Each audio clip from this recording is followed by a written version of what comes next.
You are now watching the full recording of CLCC's Sunday service.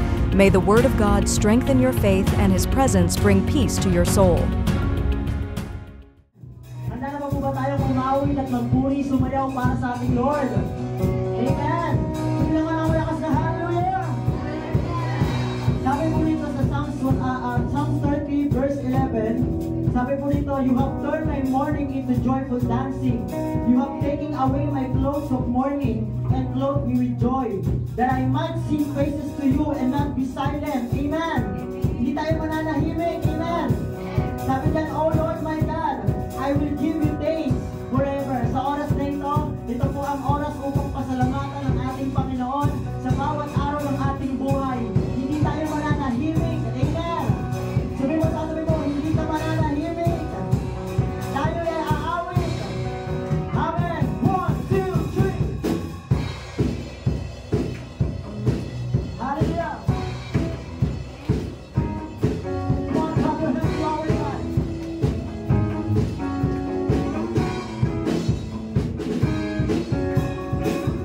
I'm trading my sorrows, I'm trading my shame.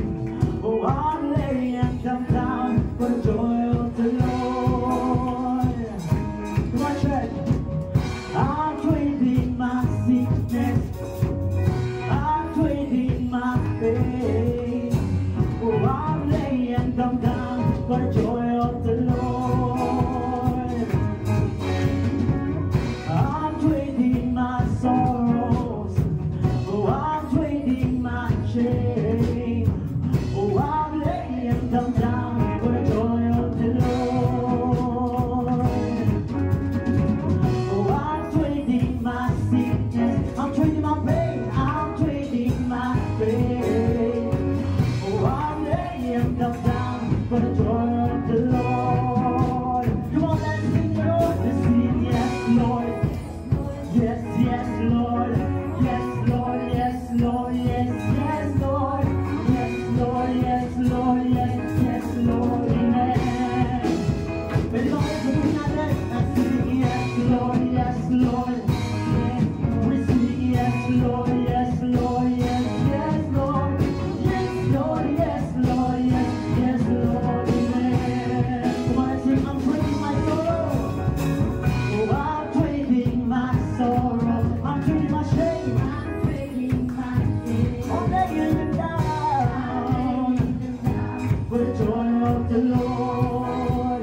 I'm trading my sickness. I'm trading my sickness. I'm trading my pain. I'm trading my pain. I'm laying them down for the joy of the Lord. Come on, everybody, let's sing. Yes, Lord, yes, Lord, yes, yes, Lord. Yes, Lord, yes, Lord, yes, yes, Lord. Come on. Yes, yes, Lord, amen.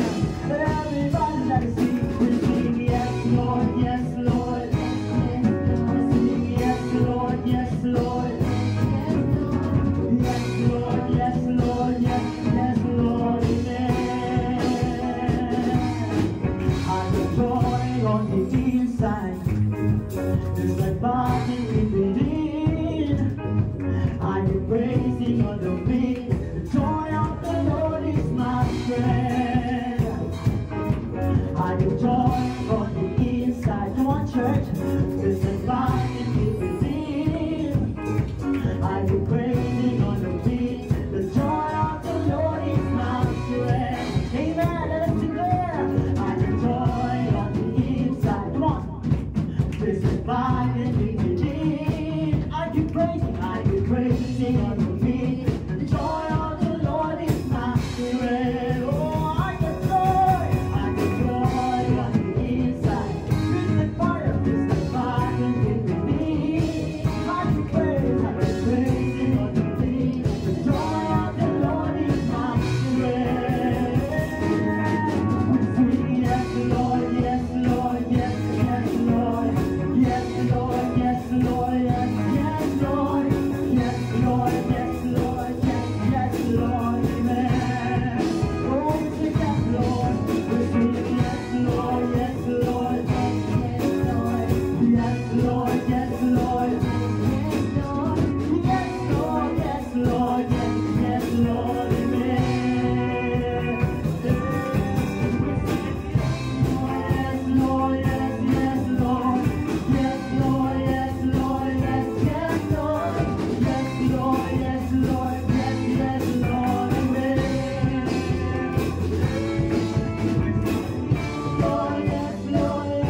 Pwede mo ba sabihin sa sarili mo, Lord, sa oras na ito,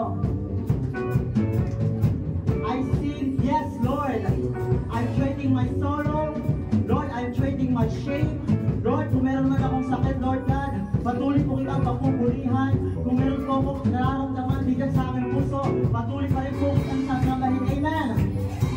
Come on, let us sing yes, Lord. Let's declare and decree. Come on. We sing yes, Lord, yes, Lord. Yes, Lord. Yes, Lord. Yes, Lord.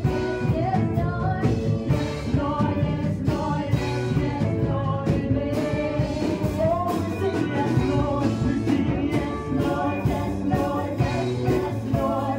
Yes, Lord, yes, Lord, Yes, Lord. yes, Lord, yes, Lord, yes, yes, Lord, amen. Yes, yes, Lord, amen. Yes, yes, Lord, amen. Yes, yes, Lord, amen. Oh, worship you, Lord. Lord, you are worthy of our worship, Jesus. You're worthy of our praises, Lord. Thank you, Jesus.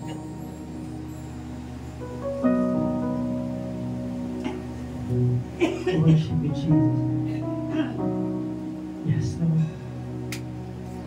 Sa oras pong ito, patuloy kami magpupuri at sasamba sa iyong pangalan, O Diyos. You are worthy. You are worthy, O God, in our praises.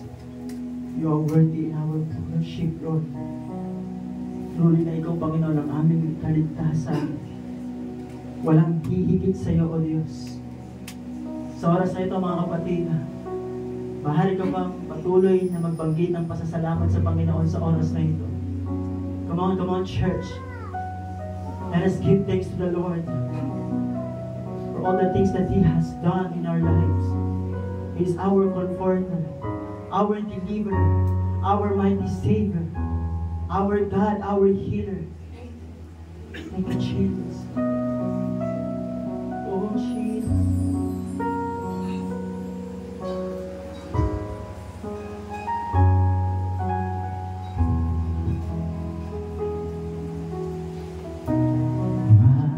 Jesus, my Savior, Lord, there is none like you.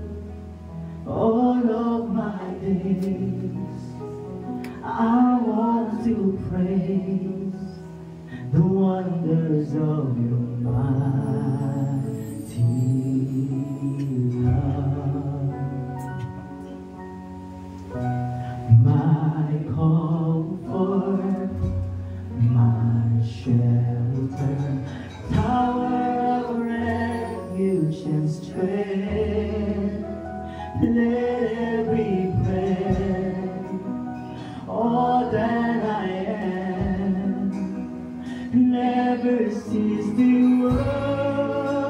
worship you. Shout to the Lord, all the earth, let us sing. Power and majesty, praise to the King. Mountains bow down and the seas will roar at the sound of your name. I sing for joy at the works of your hand. Forever I love you, forever I stand. Nothing compares to the promise I have in you.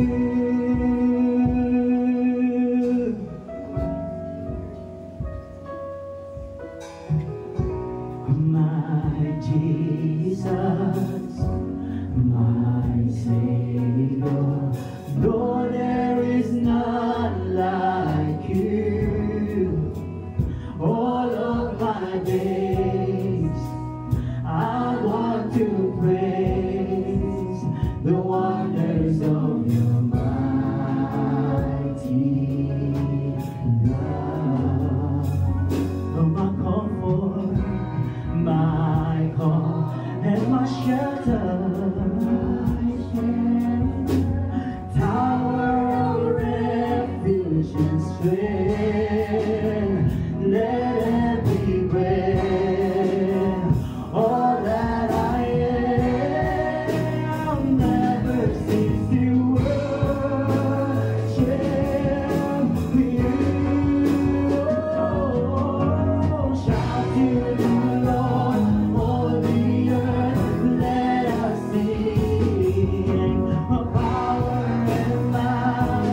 name.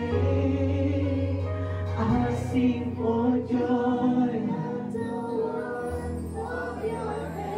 Forever, forever I love you. Forever I stand.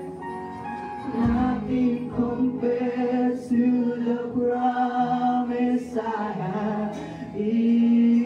Shout to the Lord, all the earth. Oh, power and majesty. Oh, mountains bow down and the seas will roar at the sound of your name. I sing for joy at the word. Forever love you.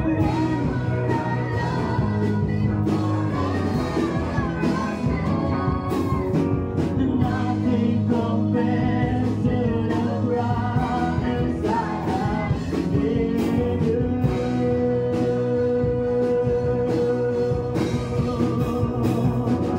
How great is our God? Sing with me, how great is our God? Let all see how great is our God. Oh, let's sing how great is our God. Sing with me. How great is our God? Yes, Lord, let all see how great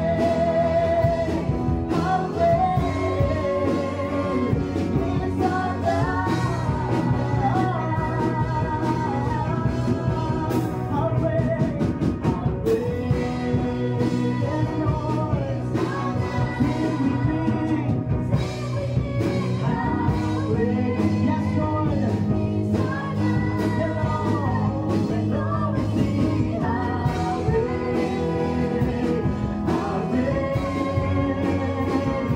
is our God. Come on, this is our declaration. Lift up our praise. His name above all names. To sing my worthy of all praise. And my heart will sing how great is our God. Let's sing him above. His name above all names. You were Jesus, who are worthy of all praise. And my heart will sing how great is our God. How great is our God. Come on, church, let's continue to worship the Lord God. Open your mouth to the Lord. And always sing how great. Truly, our God is great. Is our God. How great, how great. How great is our God? Sing with me, how great is our God? And all will see how great is our God. Then sings my soul, my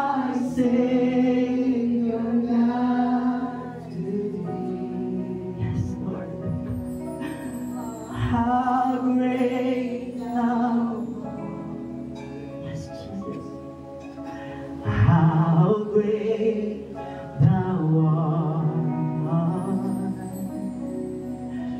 This is my soul, my Savior God. How great thou art. How great thou art.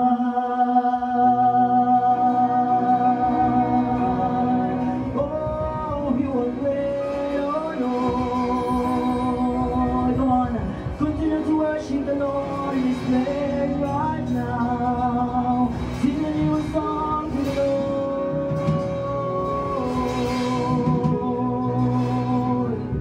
Oh, we worship you, Lord, we worship you. Hallelujah, hallelujah. Panginoon, maraming salamat po, Diyos, sa napakagandang pag-ibig, sa presensya mo, Panginoon, sa buhay ng bawat isa, Panginoon. Muli, Panginoon, sa iyo po namin ibinabalik ang lahat ng papuri at pasasalamat. Hallelujah. Sige po, pwede po namin ipalakpak ang ating mga kamay sa ating Panginoon sa oras na ito. Amen, amen. Praise God. Hallelujah. Thank you, Jesus. Good morning po sa bawat isa. Sa iyo sila katabi. Good morning. Good morning. Kamusta po kayong lahat? Sa isang buong linggo talaga namang binagsa tayo ng mga bagyo. Inalaw tayo ng ilang bagyo yun.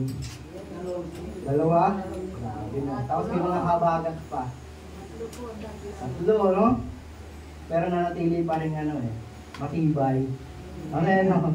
Talagang yung protection ng Panginoon. Amen. Opo. Amen. Amen nga po. Wala, hinihingal ako. Nandun pa rin yung protection ng Panginoon sa bawat isa. May ibang naulat na namatay. Di ba parang kukunti lang? Meron, pero kukunti lang.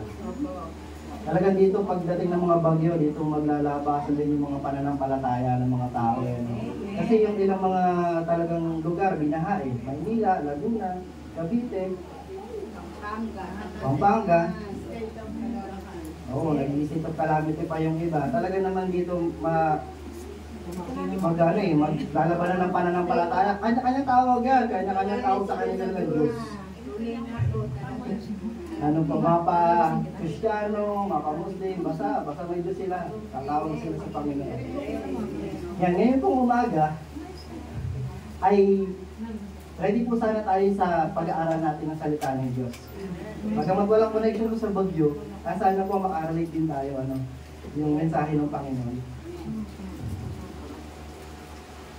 Pinamagatan nga po natin yan na what defiles a person? What defiles a person? Sa Tagalog niyan, ano ba ang nagpaparumi sa tao? Defiles, nagpaparumi. Maaari ngayon nyo lang na narinig yung salitang defiles, kahit naman ako hindi ako familiar din sa salita na yan. Na what defiles a person? Ano daw ang nagpaparumi sa isang tao? At mababasa nga natin yung ating mga text, mga verses ay dito sa Mateo 15, 1 to 20.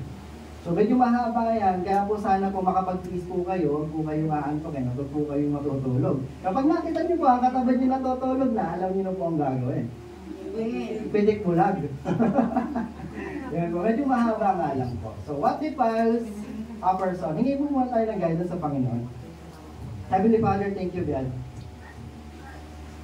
Ikaw na lumalang ng langit at lupa, ikaw na may control sa mga panahon, mga weather, O God. Purihin ka, O Diyos, tuwalakin sa iyong pangalan. Salamat po dahil napipid po namin yung presence mo, O God. Manatili ka po, O God, sa lugar na ito. Banal na Espiritu, lumubulo po ang lugar na ito, ang mga tao at mga mananampalataya at mga anak mo na narito, O Diyos, na sumasamba sa isip, sa puso, sa lakas. Panginoon, humingi po kami ng kapatawaran sa aming mga nagawang kasalanan. Forgive our iniquity, transgression, and sin. Have mercy on us, Panginoon. Kailangan po namin yung habag at awa. Linisin po kami ng iyong banal na dugo upang maging karapat-dapat po kami sa iyong harapan, sa iyong kadakilaan, sa iyong glory, O God. Kasi kung wala yung yung dugo, paglilinis ng dugo sa aming Panginoon, hindi kami karapat ka. Pagindapatin mo po ang bawat po sa amin. Sa pakikinig po namin ng salita, O God, ang mga salita mo ang maging ilaw po sa mga nadirindahan na puso. Ito ay maging tubig sa mga nauuhaw ng Espiritu. Ito ay maging pagkain sa mga nagugutom na kaluluwa, O God. Magbago ka nga po ng buhay. Transform our lives, O God. Hinihiling po namin, Panginoon, ng iyong pagsama sa iyo. Mga salita sa aming mapapakinggan na kwento mo, Panginoong Isus, maging aral po sa amin ito, ma-inspire po kami nito, O God, at mabago po namin ang aming perspective sa iyo, O Diyos, na kung saan maging tama ang aming mga perspective sa iyo, O God. Ikaw na ang Diyos, na kinikilala po namin na Savior, O God, humingi po kami ng gabay sa iyo, O Diyos. Naintindihan po namin ang iyong mga salita. Bigyan mo kami ng knowledge and understanding sa mga magitan po ng iyong mga salita. Panginoon, mababago ang aming karakter. Hindi lang mababago, kundi Lord, magpapagaling ka ng may sakit sa pamamagitan ng iyong mga salita. Ikaw magbibigay ng provision sa mga nangangailangan, Panginoon. Kilala mo po ang bawat sa po sa amin. Mahayag ka sa umagang ito, Panginoon Jesus. Banal na Espiritu, Ama. Sa iyo po, mapulit pa salamat sa pangalan ni Jesus. Amen. Amen. What defiles a person? Ano ba ang nagpaparumi sa isang tao? Pwede naman sabihin natin, di ba sa mga bata, pag kumakain sila. Di ba, may mga mumo, may mga amos, di ba, sabihin natin, ano ba yan, ang dumi-dumi mo? So, pwede naman masabi natin, nagpaparumi sa tao, ay pagkain ng medyo kalat. Tama, no? Pwede naman sabihin natin, ang nagpaparumi sa tao, kuya, ay kapag yung mga, napasama siya sa mga maling environment, sa mga maling company, sa mga maling kaibigan. Pwede, di ba? So what defiles a person? Ano ba talaga ang nagpaparumi sa isang tao? Kasi ang Panginoong Jesucristo, nung siya ay nangangaral dito sa mundo, dito sa mga tao nakakaharap niya that time, 2,000 years ago, siya ay matapang na sumasagot sa mga Pariseyo at hayagan niyang sinasabi sa mga tao, sa mga unbeliever, na kailangan ito ang gawin natin. Ito ang gawin ninyo. Kasi kung hindi nyo gagawin, ay hindi tayo makakaranas ng biyaya ng Diyos, ng kaharian ng Panginoon. So meron tayong mga karakter na pag-uusapan si Jesus Christ, ang kanyang mga alagad at mga Pariseyo. Nakaka-inspire po na magbasa ng kwento ni Jesus kasi lalo natin makikilala kung sino si Jesus Christ. Kasi kinikilala natin siya, oo, as a Panginoon, as a Savior. Pero matatandaan kaya natin yung ilang mga kwento ni Jesus Christ. Diba? So dito, ma-inspire tayo sa isang kwento, Matthew 15, verse 1 to 20. Pero meron muna akong kwento sa inyo. Narinig nyo na ba ang kwento ng peanut butter sandwich? Ayan, so kwento ko saglit. Kasi matutulog ha? Kwento to eh. Sorry pala, sorry tayo yung papatulog. So meron dalawang mag-best friend sa company, sa trabaho. Tapos sa break time nila, gusto nila na magtingin na ng kanilang mga baon. Pangalan natin to si Peter at si Juan.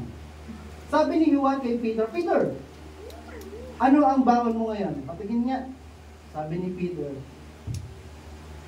peanut butter sandwich. Yan, say sila. Sabi, ikaw naman Juan, ano ba ang baon mo? Tada! Peanut butter sandwich! O, parehas tayo pare ah. Magaling ah. Sabi, kumain sila. Monday yun. Tuesday, ganun yung ginawa nila. Pakitaan ng mga baon.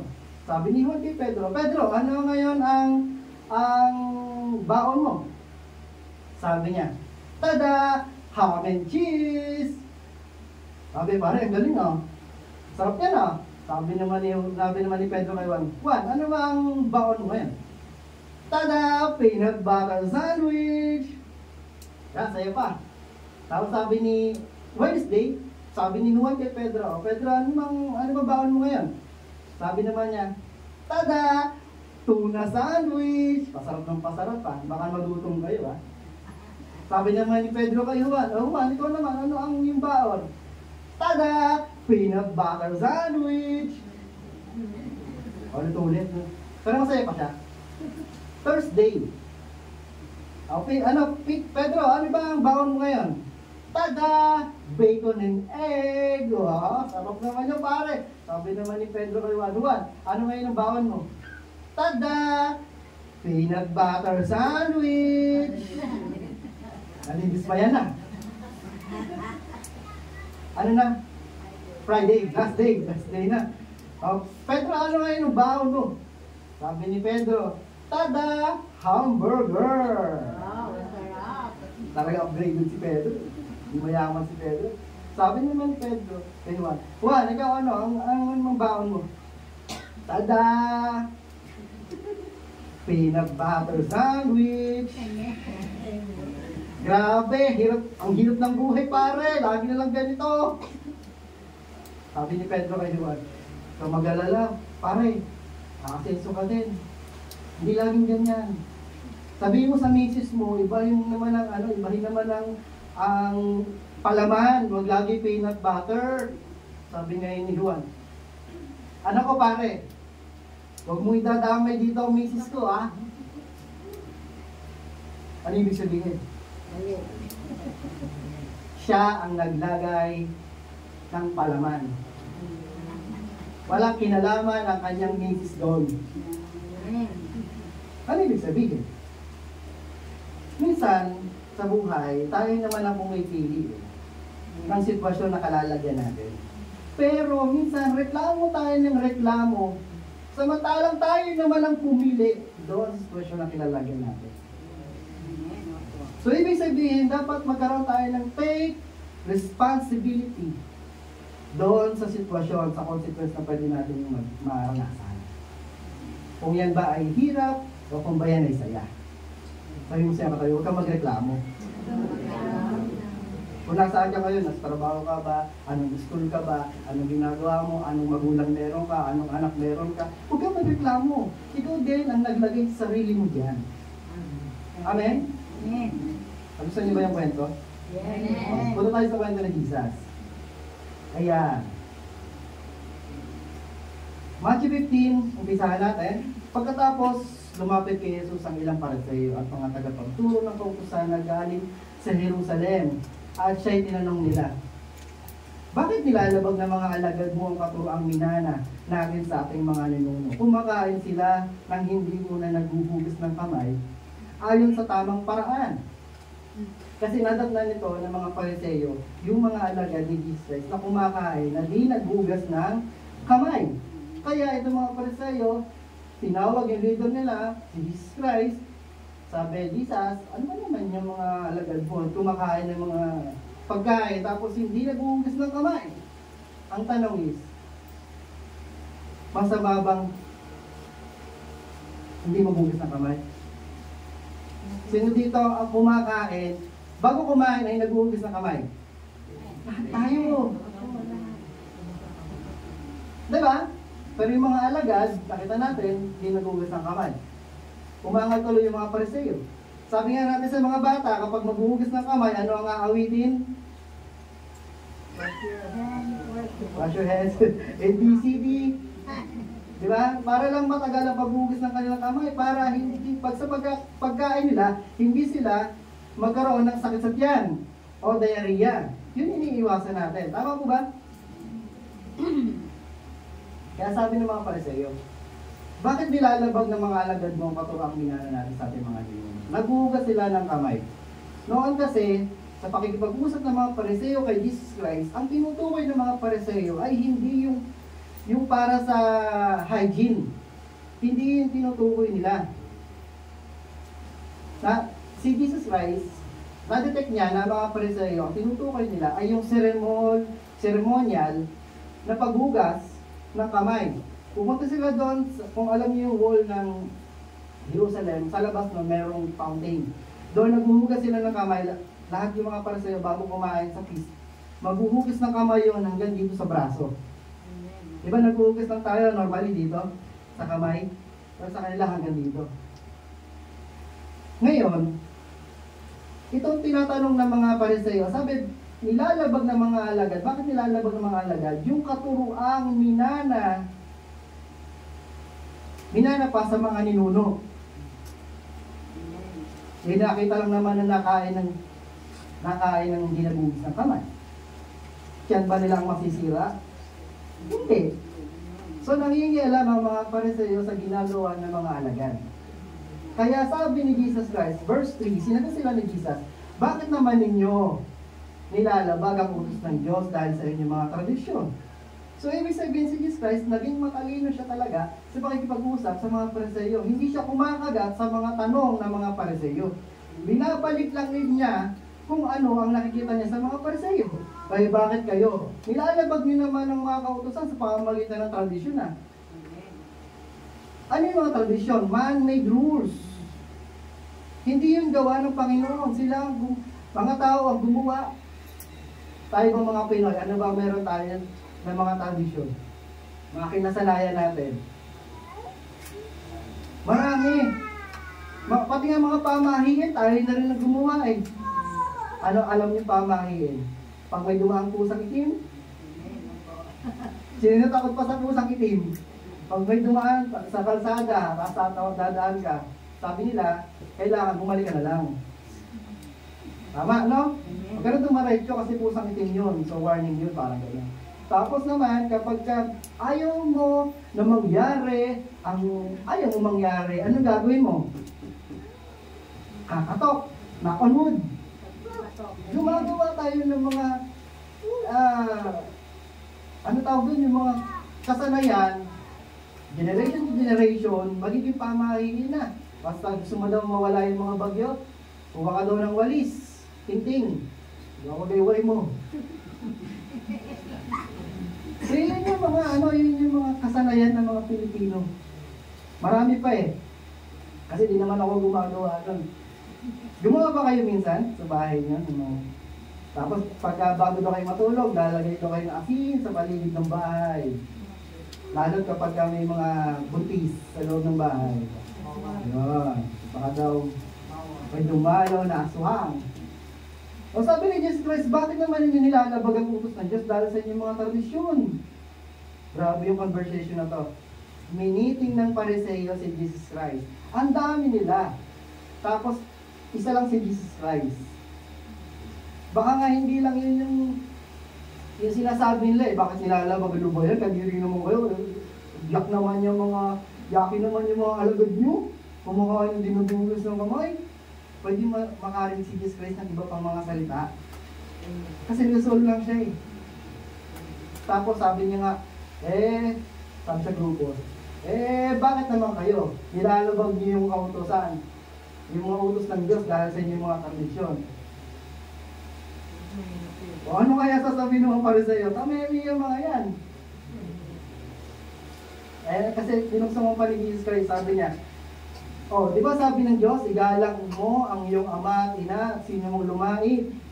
Sino mong lumait sa kanyang ama o ina ay dapat patayin. So yun yung sabi ng Diyos. Sabi ng Lord, di ba? Verse 5, ngunit tinuturo nyo mga Pariseo na kapag sinabi ng isang tao sa kanyang ama o ina, ang anumang maitutulong ko sa inyo ay naihandog ko na sa Diyos. Iniba nila. Kung pagka generation to generation, sabi ng Lord, di ba? Sabi, galang ang ama at ina. Nagkaduksong pala yan. Verse 6, hindi na niya kailangan tulungan ng kanyang ama o kanyang ina. Sabi pa, pinapaulang kabuluhan ninyong salita ng Diyos, masunod lamang ninyo ang inyong minanang katuruan. Putol muna tayo doon. Ito yung standard ng Lord. Pero ang gagawin niya, gagawin ng mga tao, mga Pariseo, lalagyan nila ng iba't ibang uri ng mga haka, salita, at maiiba ngayon yung anyo ng tamang o ng standard ng Lord. Naintindihan niyo po? Amen. Sabi ng mga Pariseo, basta tumulong ka lang sa mga tamain ng ina mo, at okay lang yon na kahit sa pagtanda nila, hindi mo na sila tulungan. At least, ano ka na, okay na yun, nakapakatulong ka na. Kaya ba yung sinasabi ng Lord? Kahit pag tumanda ang mga magulang mo, kailangan mo pa rin alagaan, igalang. Diba ang ginagawa ng iba, kapag tanda ng mga magulang nila, ilalagay sa over the ages. Pababayaan na lang. Magdidiskusyon pa ang mga magkakapatid. O ikaw mag-alaga kay nanay, ako mag-aalaga kay tatay. O ikaw mag-alaga dito. Marami akong trabaho eh. Ay, ganun eh. Mag-aaway ako pa sila. Nakakaawa yung mga magulang. Diba? Kaya nga verse 7, meeting yun ha, meeting. Tapos bigla siya magsasalita. Mga mapagkunwari. Ano to sa English yan? Hipokrito. Mga may maskara sa mukha. Sabihin niyo sa meeting. Okay. Tama nga sinabi ni Propeta Isaiah tungkol sa inyo. Ang paggalang sa akin ng bayan nito ay pagkunwari lamang. Sapagkat sa bibig at sa hindi sa puso ito bumubukal. Walang kabuluhan ang kanilang pagsamba sapagkat tinuturo nilang galing sa Diyos ang kanilang mga utos. Samantalang hindi naman talaga. Gawa-gawa nga lang nila. O diba? Nasupalpal ni Jesus Christ itong mga Pariseo. Diba?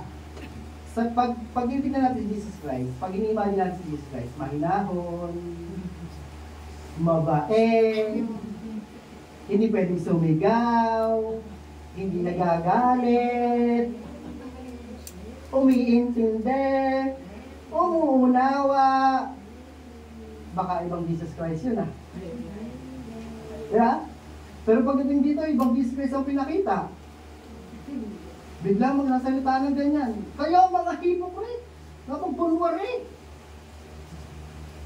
Galit si Jesus Christ. Nasa harapan na nila ang katotohanan, hindi pa nila nakikita. Diba, iminiting na nga nila eh. Sumasagot naman si Jesus Christ eh. Nagsasalita naman sila si Jesus Christ sa harapan nila. Ba't hindi sila makaunawa? Binanggit pa nga yung mensahe ni Propeta Isaiah dito sa mga taong ito. Pero hindi sila nakinig. Ngayon, tapos na yung meeting. Verse 10 na. Umalis si Jesus Christ doon sa meeting niya with the Pharisees, pinalapit yung mga tao at sinabi sa kanila, pakinggan ninyo at unawain ang aking sasabihin. Hiniting naman ngayon ni Jesus Christ yung mga tao na kasama na niya. Anong sabi? Pakinggan at unawain. Listen and understand. Hindi pwede nakikinig lang tapos pagkatapos makinig, labas sa kabila. Sabi mo sa iyong katabi, makinig ka at unawain. Mahalaga to. Kaya bakit si Jesus Christ nagsasabi na ganito? So umpisa pa lang ng kanyang sasabihin, ng kanyang sermon. Bakit niya sinasabi ko, pakinggan ninyo to at unawain? Para tumatak sa isip at puso ng mga tao makakapakinig sa kanya. Amen. Hanggang ngayon sinasabi pa rin sa atin ng Panginoong Jesucristo, pakinggan ninyo at unawain ang aking sasabihin. Sabi niya, ang lumalabas sa bibig ng tao, hindi ang pumapasok, ang siyang nagpaparumi sa kanya sa paningin ng Diyos. Ano nga yung ating title? What defiles a person? Ano ang nagpaparumi sa tao? Ito yung sinabi ni Jesus Christ. Ang lumalabas sa bibig ng tao, hindi ang pumapasok, ang siyang nagpaparumi sa kanya sa paningin ng Diyos. Ulitin ko yung last part. Ang nagpaparumi sa kanya sa paningin ng Diyos. Hindi sa paningin ng tao. Tama po ba? Sabi, nagpaparumi sa kanya sa paningin ng tao. Kasi kung tao sa tao lang, alam natin yung mga maduduming bagay kapag pinapasok sa katawan ng tao. Droga, bawal na gamot, labis na pag-inom ng alak, di ba? Paninigarilyo. Yan ang pwede nating makita na nagpapadumi sa isang tao. Pero napakita ng Panginoong Jesucristo, ang sabi niya, ang lumalabas sa bibig ng tao, ang siyang nagpaparumi sa kanya sa paningin ng Diyos. Tapos sabi ng kwento, lumapit naman ang kanyang mga alagad at sinabi sa kanya. O lumapit naman yung mga alagad. Sabi kay Jesus Christ, hindi po ba ninyo alam na nasaktan ng mga Pariseo sinabi ninyo? So, may concern ng mga alagad, may concern doon sa mga Pariseo. Sabi, Lord Jesus, parang na-open tayo yung mga Pariseo sa sinabi nila. Hipokrito sila, mapagkunwari sila, nilalabog nila yung sarili nilang kautusan. Parang sumobra ata kayo, Jesus, Lord Jesus. Ano kaya sasabihin ng mga sasabihin ni Jesus Christ? Ano? Kung makikita natin si Jesus Christ, hindi niya pinaganda kanyang salita o kaya candy coated yung sinabi niya sa mga Pariseo. Talagang direct to the point. Masakit kung masakit. Masaktan ka na kung masaktan. Para lang sa ikabubuti mo. Magalit ka na kung magalit. Mapunta ka lang sa langit. Diba? Ibig sabihin, pinaparating din ng Panginoong Jesucristo sa lahat ng mga mag-deliver ng kanyang mga sermon, ng kanyang mga mensahe. Na huwag nang pabulaklakin pa, huwag nang pagandahin pa, ng para bagang, may masasaktan sa sasabihin mo. Chill ka lang. May makakapakinig sa yung hindi naman talaga Kristyano. Yes, sino ba yung kaharap ni Jesus Christ that time? Mga Pariseo. May alam na at alam nila kautusan. Pero si Jesus Christ hindi niya pinaganda. Alam mo, walang ganun-ganun eh. Direct na eh. Balikan natin. Diba? Una niya sinabi, kayo naman, nilalabag niyo din naman yung utos ng Diyos eh. Sa pamamagitan ng iyong tradisyon eh. Tapos sumunod, ito, mga hypocrite. Kaya ang sinasabi ng Panginoon sa Kristo, okay lang na masaktan yung isang tao. Para akong naano doon ah. Sabi, okay lang ba ma-open yung tao nakikinig sa'yo, kuya? Para bang sinasabi ng Lord sa akin, hindi mo naman mapipis ang tao eh. Kahit ano sabihin mo maganda dyan, balik-baliktaran pa yung mga salita mo dyan, maganda pangit. Pag hindi tinagat ng tao, hindi niya talaga tatanggapin. Okay lang ma-open minsan. Nakakatulong nga yun eh. Na-open na ba kayo? Open, yung ano ba? Ano ba na-open sa Tagalog? Nasaktan. Sa salita, sa sermon. Sa pagkipag-usap mo sa isang leader. Nasaktan tayo. Pero yun yung ginagamit natin para mag-drive tayo doon sa pagiging malakas. Kasi yung salita ng Diyos naman talaga ay matibay at matalas.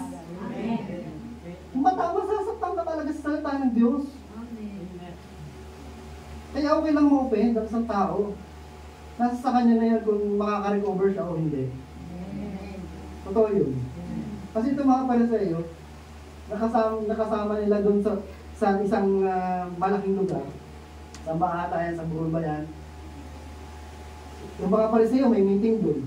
May meeting naman dito si Jesus Christ. Pag nagsasalita si Jesus Christ, mo-open naman talaga yung mga Pariseo. Kasi, ano ba bumubulag sa kanila? Pride. May alam kasi sila eh.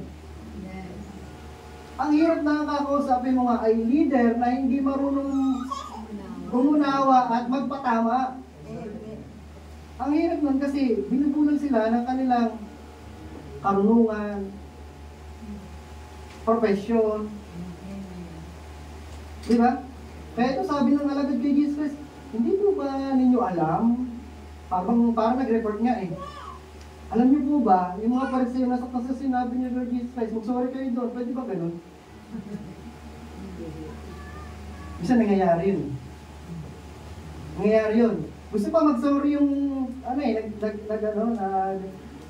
nag-approach.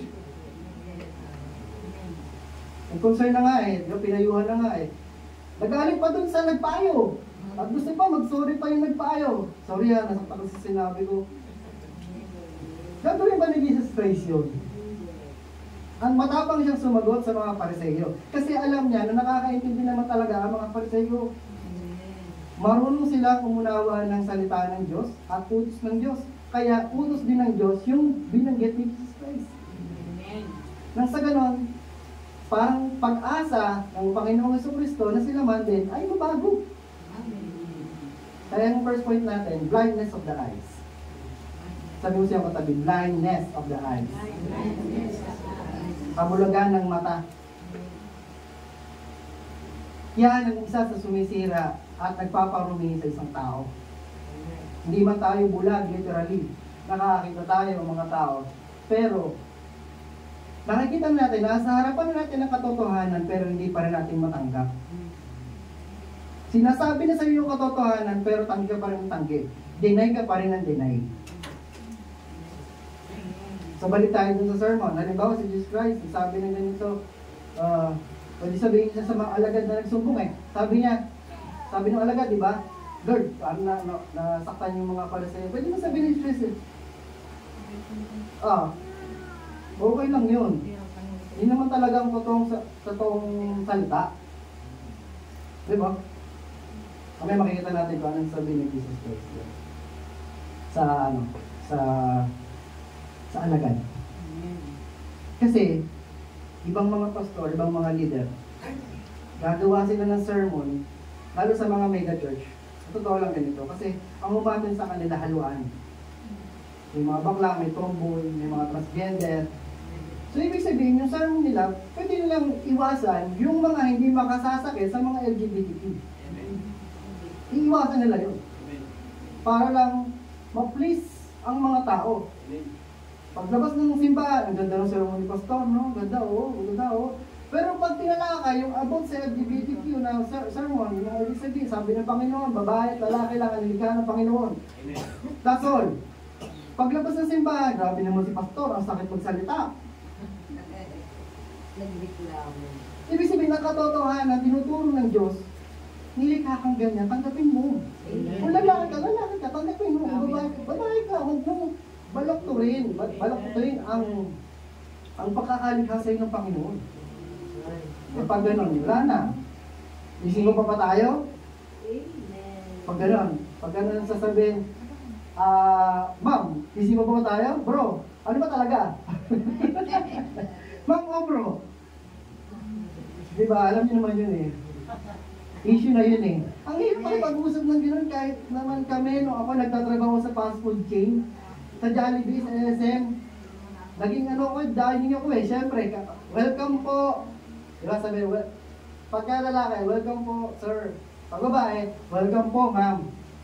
Pagka baling, ang hirap diba? Baka patayuin ako doon, magdamag. Sinabi ko na lang, para safe na lang, safe. Kasi kung naman ako niya, safe na lang. Welcome po sa Jollibee. Wala na akong binagit na ma'am o sir. Pero pagdating ng sermon, ibang usapan na. Amen. Kasi dapat ihayag ang katotohanan. Amen. Amen. Saan napupunta tayo doon? So, blindness of the eyes. Nabubulag ang tao sa kanilang prinsipyo, sariling prinsipyo. Hindi na prinsipyo ng Panginoon. Tingnan natin. Sumagot siya dun sa sa alagad na nagsabi, nasaktan ho yung mga Pariseo. Ito yung sagot ni Jesus Christ. Ang bawat halamang hindi tinanim ng aking ama na nasa langit ay bubunutin. Sa palagay niyo, nakikinig po ba yung mga Pariseo sa kanya o hindi? Malaki ang tenga ng mga Pariseo. Malakas ang pandinig. Sabi pa naman ni Jesus Christ, ang bawat halamang hindi itinanim ng aking ama na nasa langit ay bubunutin. Pumapatungkol sa mga Pariseo yun. Sabi sa mga alagad, alam mo, ang mga halamang hindi itinanim ng aking ama ay bubunutin. Masakit na naman yun para sa kanila. Tanim na naman yun ang samaan ng loob. Kaya nga nagagaling sila kay Jesus Christ. Katotohanan na yung sinasabi, ayaw pa rin magbago. Verse 14. Verse 14, sa may tuldok, sabay-sabay tayo, ready go? Hayaan ninyo. Si Jesus Christ nagsalita ng ganito, ignore them, hayaan sila. Hindi ba gusto ni Jesus Christ na lahat ay masave? Hindi ba gusto ni Lord na maligtas ang lahat? For God so loved the world. Di ba? Tapos sasabihin niya sa verse 14, hayaan ninyo sila. Sabi sa alagad, hayaan mo sila. Sabi mo sa'yo katabi, hayaan mo sila. Sino ba tinutukoy ni Lord Jesus Christ dito na hayaan mo sila? Yung mga tao na kahit paulit-ulit mo sinasabihan, kailangan mo ang Diyos, kailangan mo ang Diyos, kailangan mo ang Diyos, kailangan mo magbago, pero hindi nagbabago, hindi pinapakinggan ang salita ng Diyos. Ano sabi ng Panginoon? Hayaan ninyo sila. Kasi ma-accel ang oras nyo eh. Pero yun mo si Jesus Christ, nakapag-meeting na nga with the Pharisees. Pagkakataon na ng Pharisees na makakataong palad ang katotohanan, si Jesus Christ ang group. Tama ba? Ando na siya. Yung katotohanan, pero bulag pa rin sila. Akala nilang liwanag, yung nakikita nila ay maliwanag, pero hindi. Nakakita na ba kayo ng ano? Naka-experience na kayo ng ganito? Yung tumingin ka ng matagal sa isang liwanag, tapos pagkabaling mo sa ibang lugar ang dilim. Katulad dito, napatingin ako sa ilaw, pero ang dilim. Ganun na tayo nakikita nila ang liwanag. Parang liwanag, pero pag tumitig ka, madilim. Pero hindi nila nakita ang totoong liwanag, which is Jesus Christ. Kaya nabulagan ang kanilang mga mata. So pwede ba lang yung kuya mo? Sabi ng Panginoon sa Kristo, hayaan mo sila eh. Opo. Si Jesus Christ, gusto niya na maligtas ang lahat. Yes. Agree ako doon. Pero kahit si Jesus Christ, na-experience niya na may mga tao talaga na hindi tatanggapin ang salita ng Diyos.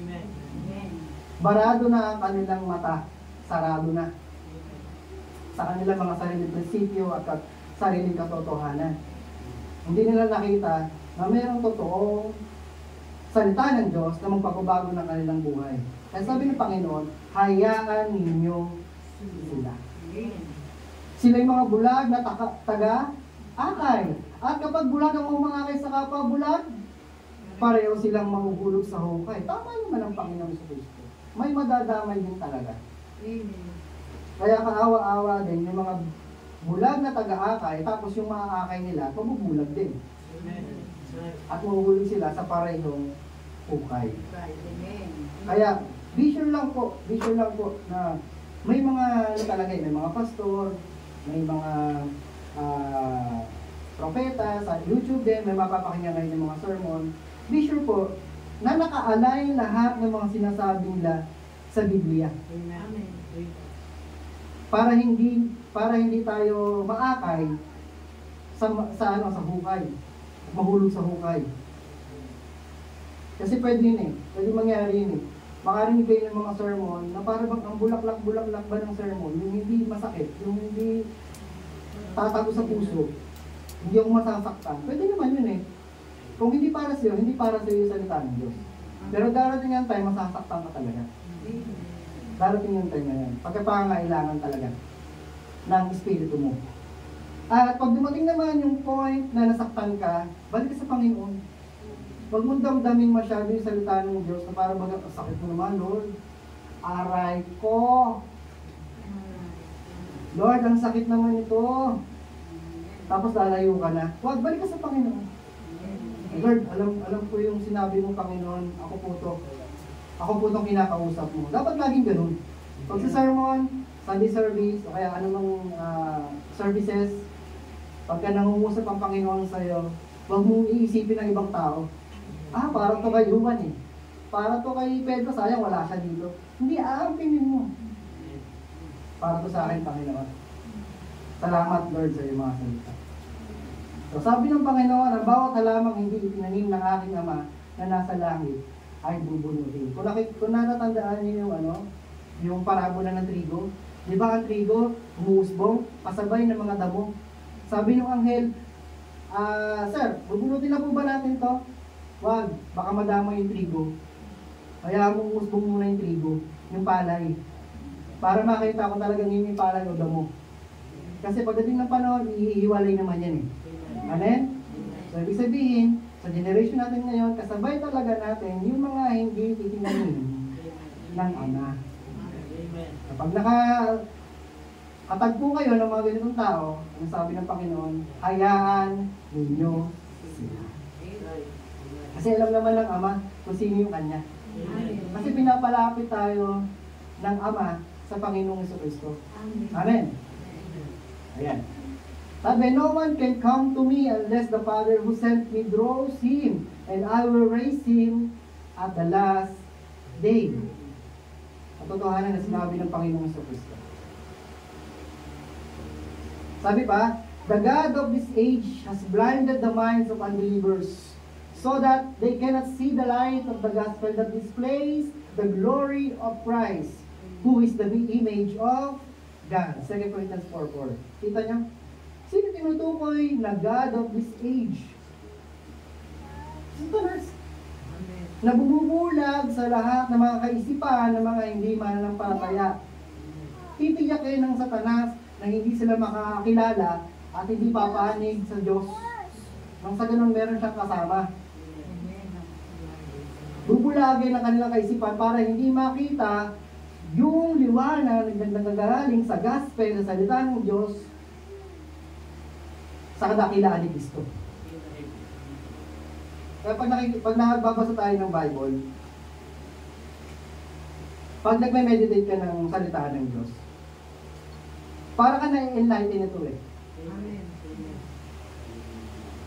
Kumbaga namin mirror nito kung sino ka eh. Salamin ba?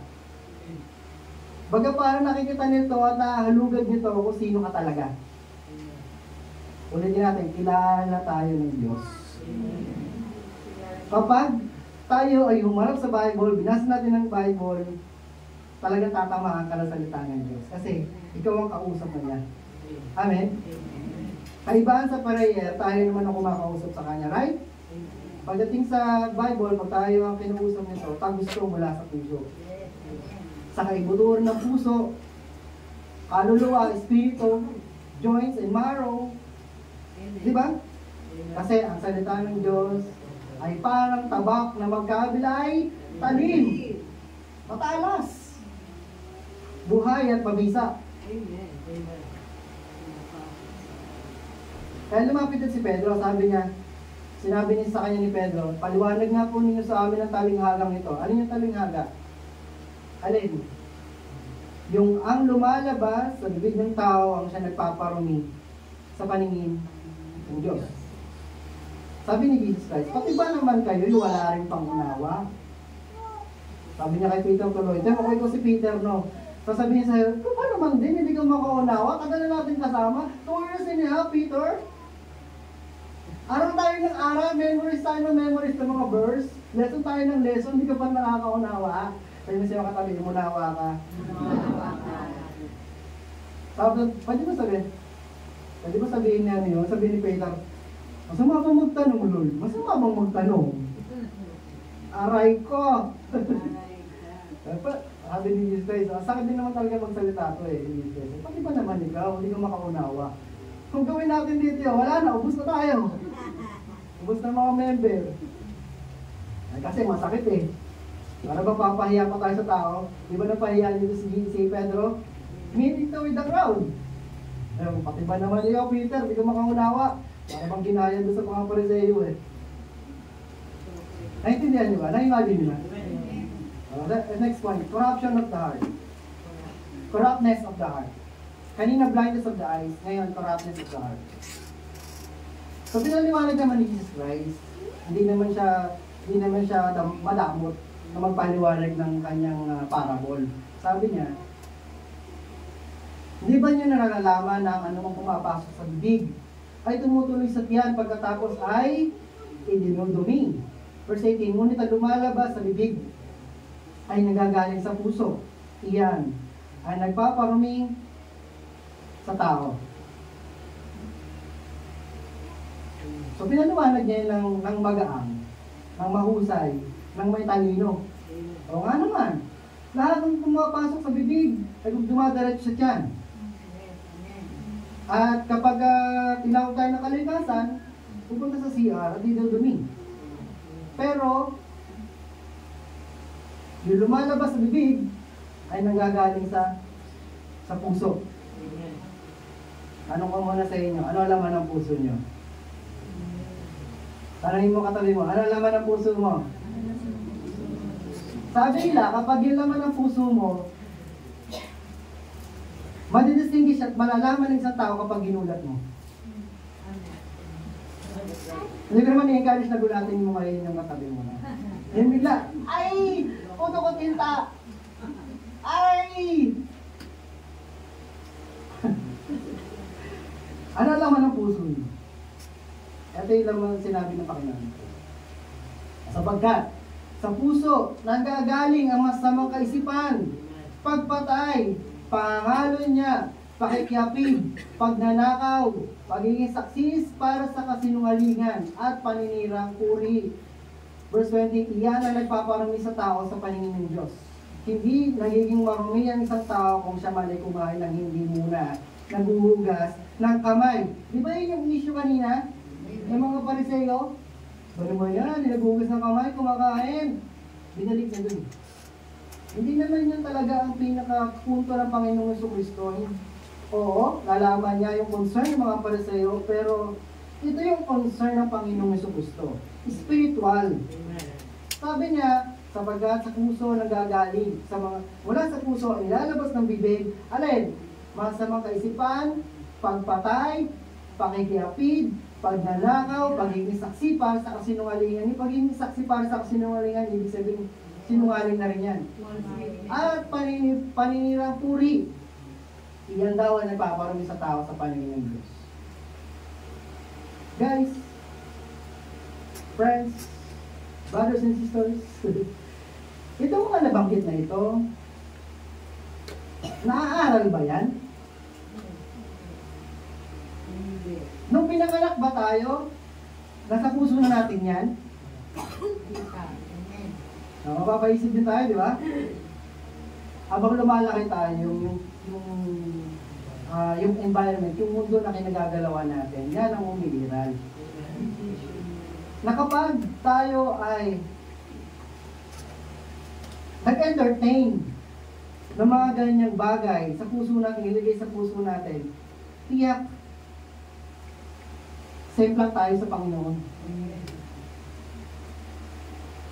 Kaya nga ulitin natin, ano naman ang puso mo. Kung si Kristo, ang laman ng puso mo, good thing yan. Bakit? Kasi kung siya magiging center ng puso mo, oo, may mga papasok yan. May mga kasinungalingan, ano ba yung nabanggit? Pagnanakaw, tapos, pagpatay, masamang kaisipan, paninirang puri, general na kasi eh. General na yung mga binanggit niya. Alam niyo, kung si Jesus Christ sa center niyan, protection yung puso mo eh. Hindi niya hayaang maagaw yung puso mo ng mga ganyan mga bagay. Kaya ang lalabas sa bibig mo, puro papuri na sa Panginoon. Amen? Hindi na ba pagmumura or paninirang puri. Tingnan niyo sa Jeremiah 17:9. The heart is deceitful. Totoo yan. Mapandaya ang puso. Above all things and beyond cure. Wala nang lunas to. Sino nga ang nakakaunawa dito? Ibig sabihin pala, nung bago tayo makakilala sa Panginoon, yung mga ganito tayong mga klase ng puso. Yung iba mga puso, lumalaki, nag-enlarge. Ito naman yun.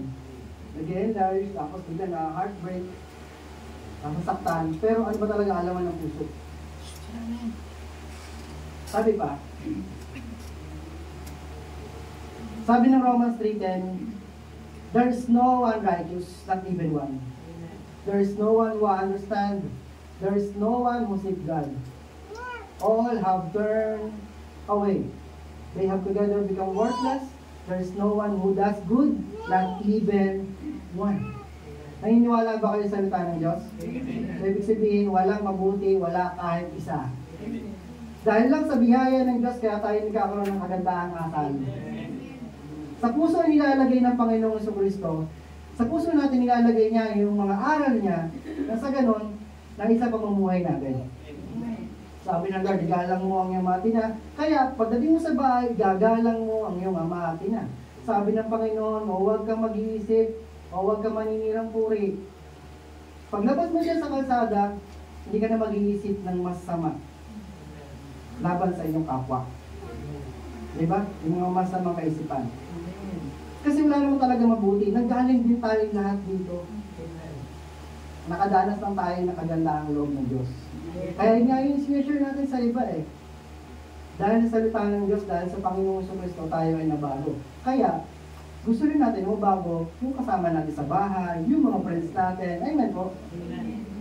Nakaranas na kayo mo, testimony mo na kaya, na dati ang labas ng bibig mo, puro mura.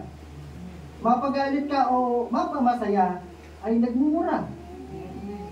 Pero nung nakakilala ka sa Panginoon, wala na. Pupapuri na sa Panginoon. Praise God, praise God. Diba? Sabi pa, ito yung mga last verse natin. Nung una, tayo rin mismo ay hangal, walang alam, walang dunong, hindi masunurin, naniligaw, at naging alipin ng makamundong damdamin, at lahat ng uri ng kalayawan. Naghari sa atin ang masamang isipan at pag-iinggit. Yan tayo noon. Tayo kinapuotan ng iba at sila kinapuotan din natin. Pag may galit sa atin, gagalit din tayo sa kanila. Hindi pwedeng hindi. Yan tayo noon.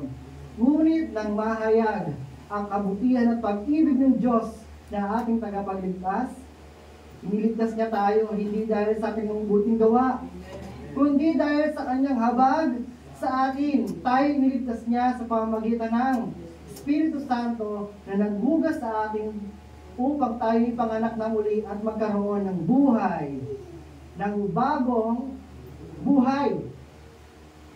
Masaganang ipinakaloob ng Diyos sa atin ng Espiritu Santo sa pamamagitan ng ating tagapagligtas na si Jesucristo upang tayo gawing matuwid sa pamamagitan ng kanyang kagandahang loob at tayo maging tagapagmana ng inaasahan nating buhay na walang hanggan. I-meditate po natin yan sa bahay pagka-uwi natin. Titus o Tito 3:3-7. Masasalamin ng Panginoon na, oo, nung una, ganito ka. Pero dahil sa biyaya ng Lord, dahil sa Espiritu Santo na ibibigay niya sa atin, bago ka na. Opo, nasa process pa po ako, kuya. Nasa process pa po ako. Andun pa rin naman po yung pag-isip ko ng masama, yung iba naman, lumilito pa rin yung pagmumura, andun pa rin yung mga paninapuri. In the process pa rin yan. Hindi naman overnight, mababago kayo. Kasi mo sa iyong katabi, go ka lang. Go ka lang sa journey mo sa Panginoong Jesucristo. Kasi hindi ka naman niya pababayaan eh. Magbabago at magbabago ka. Makikita mo doon sa, in the end of your life, pagka ikaw kinuha na ng Panginoong Jesucristo, talaga namang magpapasalamat ka sa Lord. Lord, kundi dahil sa iyo, no? Hindi ako mababago. Baka nandun ako sa sa impyerno eh. Parang ganun. Talagang magpupuri ka sa Lord. Doon all out na. Kasi nakaranas tayo ng biyaya ng Panginoon. Amen. Parang dito nahihiya ka pa magpuri sa Lord minsan, di ba? Magpuri sa Diyos. Ay, pala yan. Ganun. Nahihiya ka pa. Pero pagdating sa langit, all out na. Tatalong-talong ka dyan. Kasama mo mga angel na magpupuri sa Panginoon. Bakit? Kasi nakaranas ka ng biyaya ng Lord. Di ba? Pero ngayon pa lang, buhay ka pa. Sana maranasan mo yung kanyang loob ng Diyos. Ang kasama natin hindi ang Panginoong Jesucristo ha. Ang kasama natin Espiritu Santo. Sa Diyos na ipinagkaloob din naman sa atin ng Panginoong Jesucristo. Bago siya umakyat at tumabi doon sa Ama. Amen po. Amen. Yeah. Salamat po sa Lord. Sabi diyan, what defiles a person? Ano ba ang nagpaparumi sa tao? Naintindihan po natin yung sermon. Amen. Amen. Salamat sa Diyos. Hindi ang pumapasok sa ibig ang nagpaparumi, kundi ang lumalabas mula sa puso. Kaya tayo po lahat ay tumikip. Tayo ay manalangin sa oras na ito. Pag-pray mo rin ang sarili mo.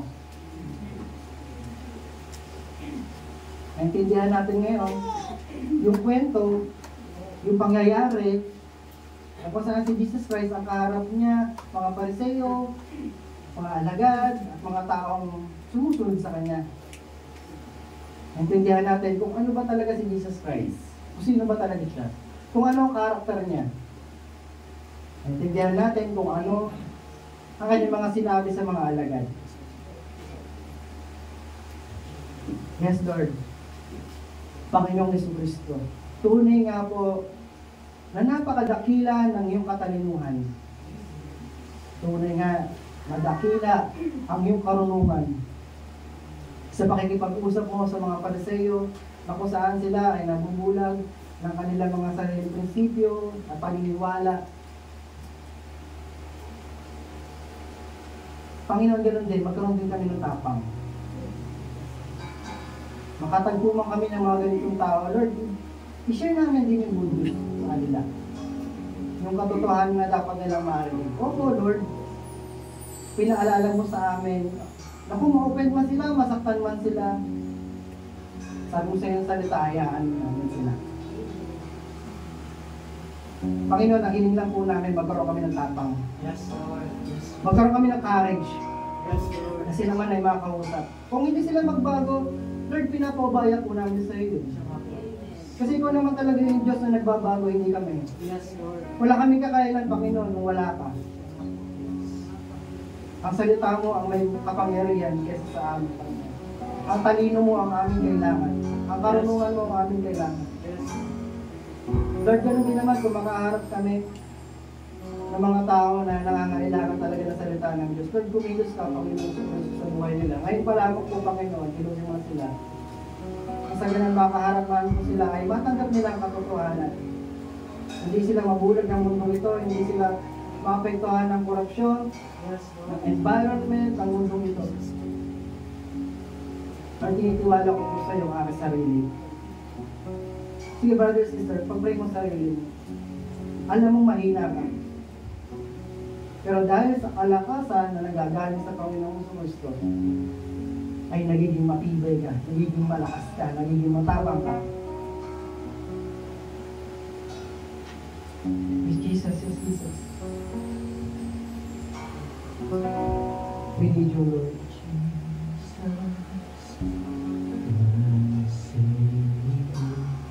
No, there is none like you. All of my days, I want to praise We worship you, Jesus. We worship the you. wonders of your mighty love. My comfort, my shelter, tower of refuge and strength. Let every breath, all that I am, never cease to worship you. Shout to the Lord of the earth, let us sing. Power Ito and yung oras ng Panginoon at ikaw, personally, marami na siya naitulong sa'yo. Panalangin mo yung puso mo. Panalangin mo yung pinaglalagyan mo ngayon. Hindi madamot ang Diyos. Nakakabuting ka niya.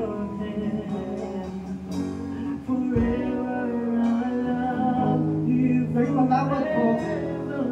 Kung sa puso po namin ay meron pang masasamang kaisipan. Lord, patawad po kung meron pang sa puso po namin. Yung mga maninirang puring, yung pagsaksi sa mga kasinungalingan, Lord, patawad po. Yung pagnanakaw, pagyapit, paano niya, pagpatay, Lord, yan lahat po ng mga hindi karapat dapat sa puso po namin. Ay, alasin niyo po, Diyos, sa pangalan ng ating Panginoong Jesucristo.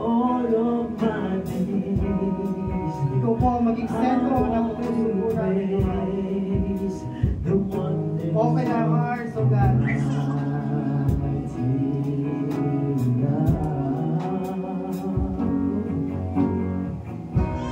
My comfort,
Ikaw nga po, na Diyos na makapangyarihan sa lahat, na pumili na umibig sa amin, bagamat di kami karapat-dapat, bagamat kami ay marumi,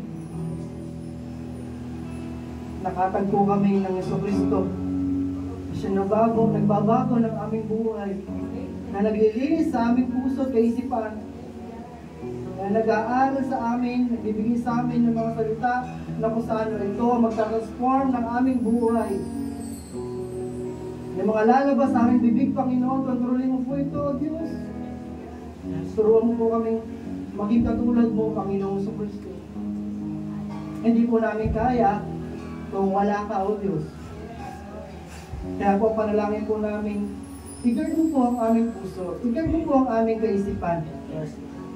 Ikaw nga po maging sentro nito, maging sentro ng aming buhay, maging sentro ng aming pamilya, maging sentro ng community na ito, maging sentro ng bansang ito, Panginoon. Kasi kung hindi dahil sa iyong mga salita, hindi naman po kami magbabago. Hindi dahil sa kagandahan loob mo na ipinamalas mo sa amin, bagamat di kami karapat-dapat, pero nakatanggap kami ng biyaya mula sa iyo, ng kaligtasan mula sa iyo, ng buhay na walang hanggan mula sa iyo. Na umaasa nga po kami, Panginoon, sa takdang panahon, in your time, na magkakasama rin po tayo, O Diyos. Pero Panginoon, subaybayan mo po kami dito sa lupa, habang kami nabubuhay. Igay mo po kaming lahat. Kami ay mahina, pero ikaw ang aming kalakasan. Turuan mo po kami banal na Espiritu. Ikaw na makakagawa ng higit sa aming mga iniisip at tinakakala. Palakasin mo po ang aming pananampalataya, O Diyos. Bagamat di ka namin nakita, pero dahil sa pananampalataya na meron kami, na pinagkatiwala mo, Panginoong Jesucristo, mangyayari ang lahat ng bagay sa kagustuhan mo at ayon sa pananampalataya. Lord, ituro mo po lagi sa amin na dapat laman ang aming puso ay puro pag-ibig dahil ikaw ang Diyos ng pag-ibig. Bigyan mo ng kapayapaan ang bawat sa puso amin, ang tahanan na aming kinabibilangan, O Diyos, pamilya ng aming kasama ngayon. Punuin mo po ito ng pag-ibig, pagkakaisa. Hindi pag-aaway-away, hindi pagwasak-wasak, hindi pagkakababahagi. Lord, hindi ito. Ibubog mo po kami, Panginoon, na mayroong kinikilalang Diyos, nagbibigay ng kapayapaan, nagbibigay ng kaligayahan sa family. Lord, inihiling ko din po, Panginoon, sa lahat ng nangangailangan ng trabaho. Lord, i-provide mo po trabaho sa kanila. Yung karapat-dapat na trabaho at hindi makakasagasa, nag-gawain mo, Panginoon Jesucristo. At lahat po na yung mga sakit na narito, Lord, I pray na sila ay pagalingin mo sa pangalan ng Panginoon Jesucristo. Sinabi mo sa inyong salita na dahil sa iyong pananampalataya, O God, kami ay gagaling. At dahil sa iyong mga sugat, na yung tinan mo sa purpose ng Kalbaryo, pati mga dugo na dumalo sa iyong katawan, kami ay gagaling, Panginoon. Pinasasampalatayan po namin yan, O God. Pero din po, Panginoon, sa lahat po na nangangailangan sa iyong provision, Lord, tulungan mo sila. I-provide mo po ito, Panginoon. Lahat po ng mga yung pananampalataya ay humihina na, Lord, palakasin mo po ito, Panginoon. Palakasin mo po ito, Diyos. Nagsusumamo po sa iyo ang lahat ng mga anak ko na narito. Ikaw na po ang bahala po sa amin, Panginoon. Inatiwala po sa iyo ang lahat. Sa pangalan po ng Ama, ng Anak at Espiritu Santo, ang lahat ng mga mahal ng Diyos. Kasi bigyan malakas na, Amen!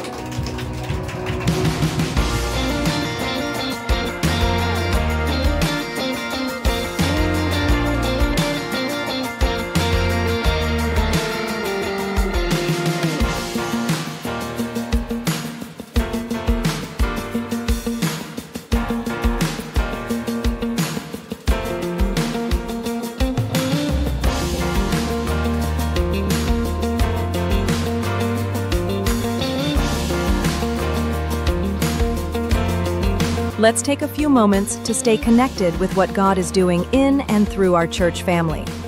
Please tune in to these important announcements, opportunities to grow, serve, and fellowship together.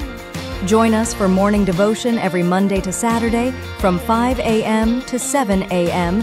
live on our CLCC Facebook group. Come early, come expectant, and begin your day with the Word, worship, and a fresh encounter with the Lord. Let's grow together in faith, one morning at a time. We also invite you to a special time of seeking God together. Join us every Friday night from 7 p.m. to 8:30 p.m. for our prayer and Thanksgiving gathering. It's a sacred space to pour out our hearts, lift up our needs, and give thanks for all He has done. Come expectant. Breakthrough happens when we pray. And for our young champions, don't forget Amazing Kids, happening every Saturday from 9 a.m. to 11 a.m. right here at CLCC. It's a fun, faith-filled time designed especially for children ages 6 to 12, with Bible stories, songs, games, and lessons that build strong foundations in Christ. Your kids will love it. We'd love to see you again next Sunday. Join us for our Sunday services here at CLCC. We have 2 worship services every week. First service starts at 8 a.m. and second service at 10 a.m. Come early, come expectant, and bring someone with you. There's always a seat for you in God's house.